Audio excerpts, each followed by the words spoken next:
Bruxelles, nouvelle capitale de la danse. Les danseurs belges ont le feu.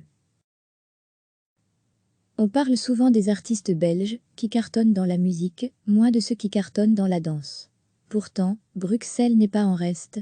De nombreux talents se font remarquer à l'étranger, à commencer par l'une des étoiles montantes du hip-hop, le groupe The Revolutionary. Ce groupe 100% belge a fait sensation au concours. La France a un incroyable talent, avec cette chorégraphie sur le cancer, reproduite ici à l'Urban Center, avec le cube original conçu par Talina Jagé. Nous sommes arrivés en finale et avons terminé 3e, alors que la Belgique ne pouvait même pas voter. On est hyper content de notre prestation, sourit Max de Buck, cofondateur de The Revolutionary.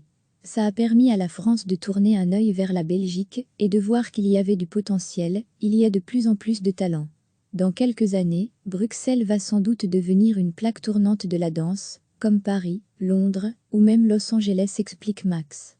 Les danseurs belges ont quelque chose de particulier, ajoute Aurel. Les danseurs belges ont le feu. Pour représenter notre petit pays face à la France ou l'Angleterre, on se donne encore plus que les autres. C'est cette énergie qui fait que le danseur belge a sa petite touche. Si Bruxelles commence à briller à l'étranger, c'est aussi grâce au bus de Jenny BSG, reine de l'Afro-House. Avec la petite Anaé, 9 ans, Jenny Bonsange a connu un succès fulgurant grâce à une vidéo devenue un véritable carton sur les réseaux sociaux. Suite à cela, les deux danseuses ont été invitées sur le plateau de la prestigieuse émission américaine The Ellen Show, sur conseil de Meghan Markle en personne. Grâce à ce coup de projecteur, Bruxelles a été mise en lumière dans le monde entier, comme un haut lieu de la danse, et en particulier de la danse afro. Je pense que ce que j'ai fait, ça a permis qu'on ouvre les yeux sur le talent qu'il y a à Bruxelles.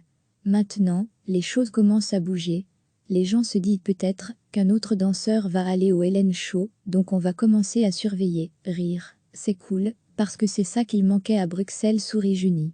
Au départ, elle n'imaginait pas pouvoir vivre de la danse. Je n'y croyais pas, je me disais qu'on n'était pas à New York. Mais avec ce que j'ai fait, j'ai réalisé un rêve. Je suis la preuve humaine qu'on peut vivre de la danse en Belgique. Si Bruxelles regorge de talents, la ville attire aussi des talents étrangers. De nombreuses compagnies européennes viennent s'installer dans la capitale belge. C'est le cas de la compagnie espagnole de danse contemporaine Caminante. La Belgique, c'est la Mecque de la danse contemporaine, c'est le lieu de passage, le lieu où il faut être. Il y a énormément d'ateliers, de workshops avec les chorégraphes les plus connus, explique Maria Montreux. C'est un lieu qui respire beaucoup de liberté artistique, où on peut mélanger les arts, ajoute Nicolas Vaca, deuxième danseur dans la compagnie. Même durant notre formation en Espagne, nous avons été nourris par des grands chorégraphes belges, détaille Anna Paula Gusmao, troisième danseuse. Le comble, c'est que les danseurs étrangers le savent, mais les Bruxellois l'ignorent.